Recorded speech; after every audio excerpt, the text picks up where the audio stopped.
जय मसी। आज 2 अक्टोबर 2019 तदनुसार 15 असोज 2076 बुधबार। आज हामी माथिल्लो कोठाबाट हेर्नेछौँ। आजको शीर्षक छ घरबाट धेरै टाढा।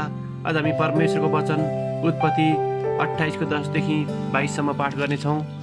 बेर्सेबा छोडेर याकूब हारानतिर लागे। कुनै एउटा ठाउँमा पुगेपछि सूर्य अस्ताएको हुनाले तिनी त्यस रात त्यही बास बसे। त्यस ठाउँका ढुङ्गाहरूबाट एउटा लिएर तिनले आफ्नो सिरान बनाएर सोध्नलाई त्यही पल्टे।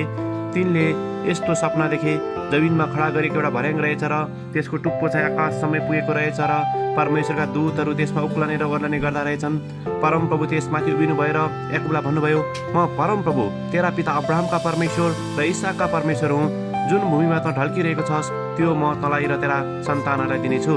तेरा सन्तान पृथ्वीको धुलो सर हुनेछन्। पूर्व पश्चिम उत्तर र दक्षिणतिर फैलिएर त जानेछस्। तर तेरा सन्तानहरूद्वारा नै पृथ्वीका सबै मानिसहरू आशीर्वादी हुनेछन्। हेर, म तँसँग छु र तँ जहाँसुकै गए तापनि तँलाई रक्षा गर्नेछु र तँलाई यस ठाउँमा फर्काएर ल्याउनेछु।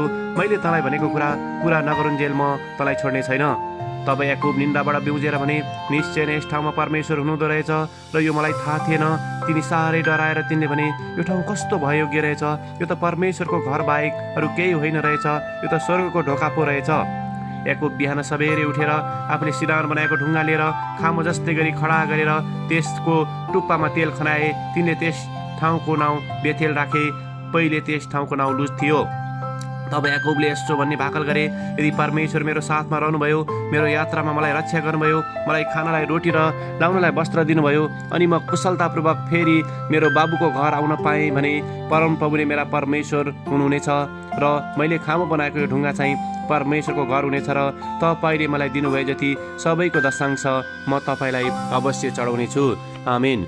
परमप्रभुले तिमीहरूलाई निरन्तर डोराउनुहुनेछ र घामको उखुम गर्मी परेका ठाउँहरूमा पनि तिमीहरूलाई सन्तुष्ट पार्नुहुनेछ र तिमीहरूका हाडहरूलाई बलिया पार्नुहुनेछ। यसैया 58:11। लेखक आफ्नो अनुभवलाई यसरी वर्णन गर्नुहुन्छ। जब म 31 वर्ष भएको थिएँ, मेरो जीवनको दोबाटोमा म बसेको थिएँ। गएको 4 वर्ष मैले दक्षिण प्रशान्तको टापुमा शिक्षण पेसा गरिरहेको थिएँ र मेरो सम्झौता सकिनै लागेको थियो। म घरबाट निकै टाढा थिएँ। मसँग टेलिफोन पनि थिएन, न त मण्डली परिवार नै। मेरो भर्खरै पारपाचुके भएको थियो र छिट्टै म जागिरबिन पनि हुँदै थिएँ। म घरबाट हजारौँ माइल टाढा भए पनि म परमेश्वरको भने नजिक थिएँ। जसै म मेरो अनिश्चित भविष्यको बारेमा सोध्दै थिएँ। म माटोको बाटोमा हिँड्दै थिएँ र मेरो माथि निलो आकाश र घामको प्रकाश मेरो अनुहारमा आएको थियो। मैले परमेश्वरसँग मार्ग निर्देशनको लागि प्रार्थना गर्न थालेँ। के म फेरि आफ्नो आमा बुवासँगै बस्न जाउँ? के म फेरि कलेज जाउँ? के म कुनै अरू नै कामको खोजी गरौँ? म के गरौँ? तब मैले मधुरो तर स्पष्ट आवाज सुने जसले भन्दै थियो, तिमीले छानेको कुरा गर। यो कुरा जान कि तिमीले गर्ने हरेक कार्यमा म तिम्रो साथमा हुनेछु। यो आवाजले मलाई शान्त र निर्धक्क बनाएको थियो। म मेरो जीवनको गन्तव्य तय गर्नेछु र म सन्तुष्ट रहन सक्दछु भनेर। त्यो दिनदेखि करिब आज 40 वर्ष भयो। परमेश्वरले याकूबलाई भन्नुभएको जस्तै म तँसँग हुनेछु र तँ जहीँ गए तापनि म तँलाई हेर्नेछु। जसै म मेरो विगतको जीवनलाई हेर्छु, मेरो जीवनको हरेक यात्रामा परमेश्वरको प्रेमिलो उपस्थितिलाई देखेको छु। आमेन। आजको विचार, म जहीँ गए तापनि परमेश्वर मेरो साथमा हुनुहुन्छ। प्रार्थना।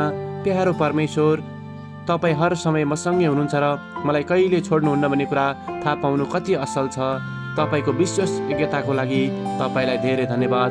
येशूको नाउँमा आमेन। आजको लेखक केरन लेविस, फ्लोरिडा, अमेरिका। आजको प्रार्थनाको विषय नयाँ कामको खोजी गरिरहेकाहरूको निम्ति।